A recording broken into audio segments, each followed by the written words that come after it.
choppy waters to avoid being speared by merciless tentacles, only when talking about Hogwarts Legacy.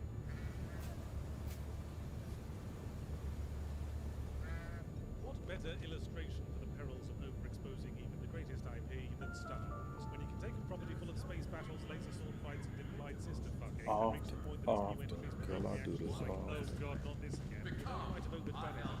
Jedi Survivor is my fifth grandest game of 2023. What are you going to try? Ask me if I waste my life playing video games. I said I do this all. Mission coordinates locked. Hellpods primed. Engaging orbital thrusters.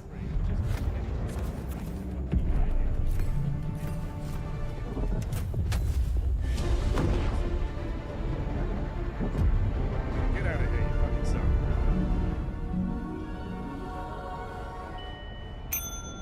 I'm still one of those deviants who likes horror games in months other than October, but it would be remiss of me not to award the one game that actually scared the piss out of my jaded arse. Please don't ask what piss was doing in my arse. Amnesia the Bunker achieves this with its innovative approach to organic recursive gameplay. Threatening my protagonist with death or injury is one thing, but threatening to erase my last hour of progress truly traumatizing Oh my God. anyone who works with regular deadlines.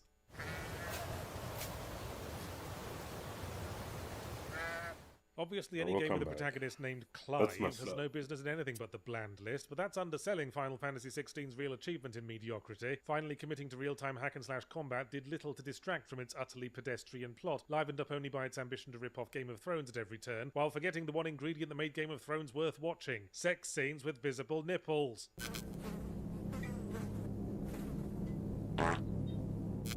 I will reiterate that I have no interest in the actual gameplay mechanics of fighting games, and so cannot judge Mortal Kombat 1 on that level, but even if every blitzed out EVO competitor raised a vibrating thumb in its support, that would not justify its existence to me. Not with its tedious character roster and story campaign not even on the hilarious side of terrible anymore. Its only real purpose seems to be to earn money flogging poor impersonations of TV supervillains who were popular memes about 2 years ago.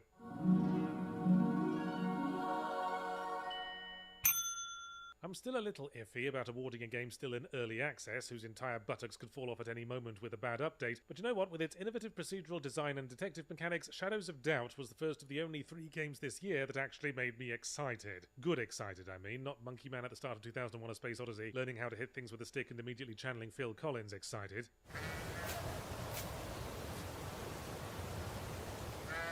Boy, the conversation around Hogwarts Legacy really helped me appreciate new perspectives and expand my worldview. Now I know how the mute function works on Twitter, and after all that, what a waste of energy that it was all in service of such a dull fucking game. What missed potential to give us a flying broomstick and then a world as boring as that to explore it with. That's like getting your car serviced so you can use it to drive around Emeryville.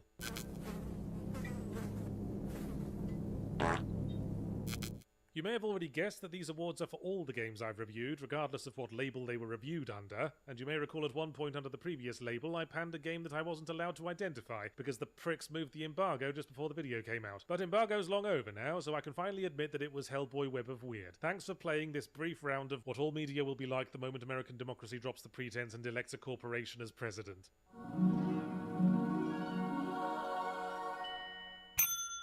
A late entry to my top 5 list, Talos Principle 2 took everything that made the first game engaging and pumped it up like a Sonic the Hedgehog character on an obscure fetish site. Some might say it's a rather heavy-handed Philosophy 101 experience, slathered like chunky marmalade over gameplay that's just a string of puzzles. But guess what? I like puzzles. That little piano ditty you get when you finish a crossword on the New York Times app, that's what I hear in my head when I come.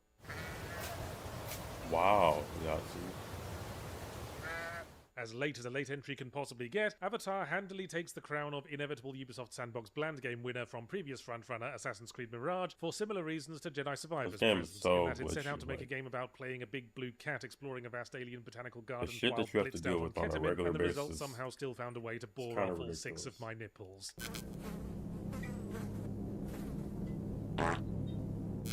It shouldn't be controversial to say that a game's protagonist can make a significant impact on its appeal. It's the person we're stuck with the whole way, after all. Had Forspoken's main character, for example, not been a smug, insufferable, whiny asshole, who with every dialogue demonstrated how much they deserved to be impaled mouth to butthole on an unfinished wooden fence post, then the game might have aspired to being merely boring and ugly.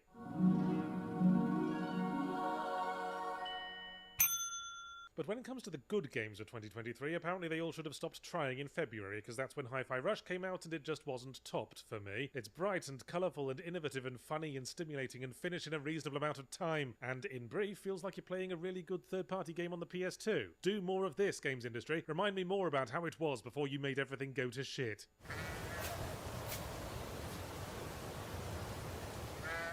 Skyrim in space. Any pitch that can, inside 3 words, make a game conference audience seating area ankle deep in excited piss should have been a slam dunk, but no. Bethesda's Sci-Fi Yawn Fest must inevitably take the top spot. I guess they were counting on the modders to liven it up, but those lads have given up on it already, I hear. Guess there's only so much appeal in riding around on your favourite My Little Pony when all you have is 1,000 planets of bugger all to do it in.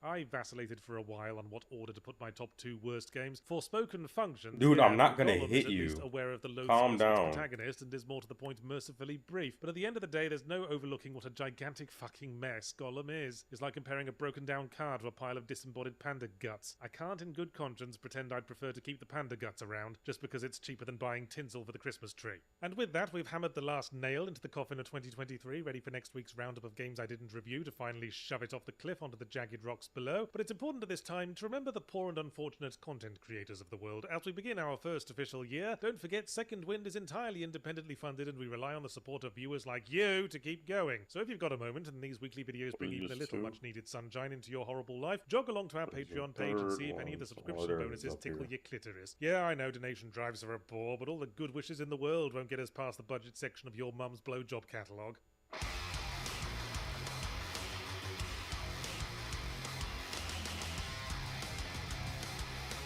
What's it doing? Oh, okay.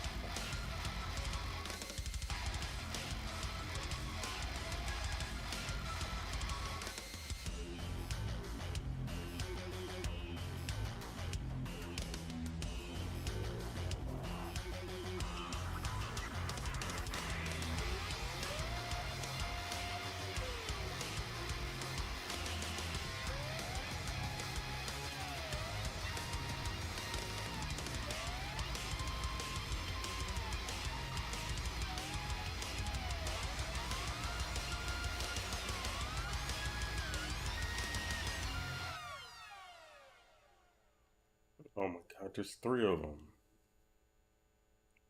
You won't move from this fucking mountain. Jesus Christ. It was rock. Said mountain.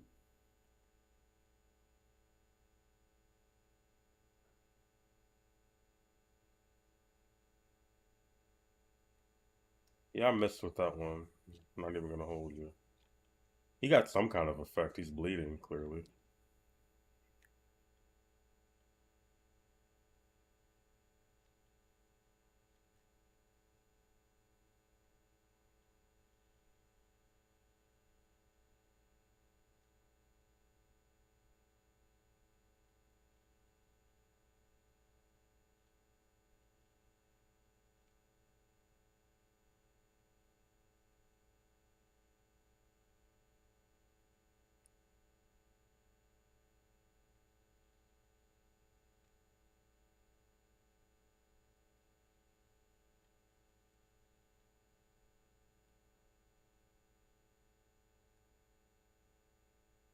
Doesn't this dude have a quasar cannon? Can he take...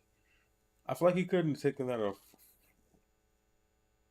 from afar, but maybe I'm the only one that understands that concept. Like, you don't want to get close to these things.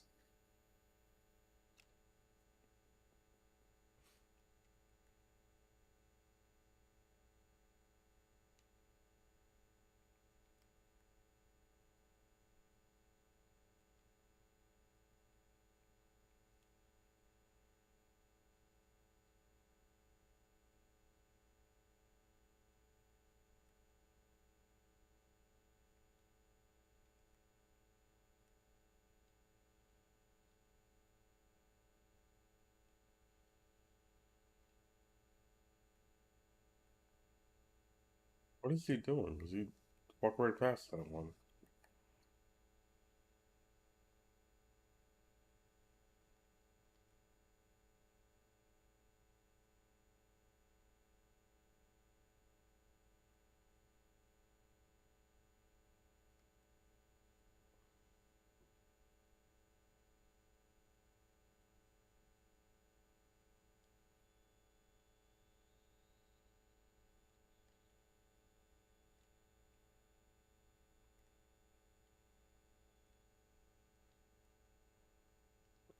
God, it's running bad.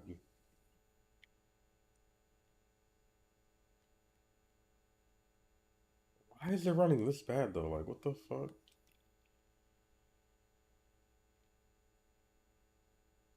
Nope, I can't even call stratagems. It's so slow.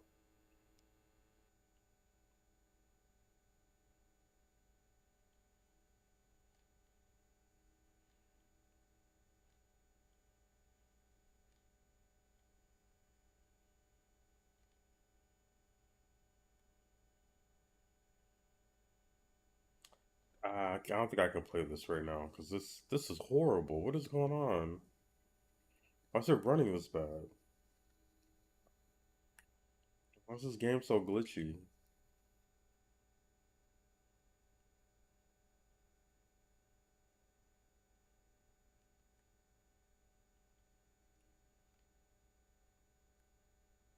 Yeah, I can't do this. That's enough Helldivers for today, apparently.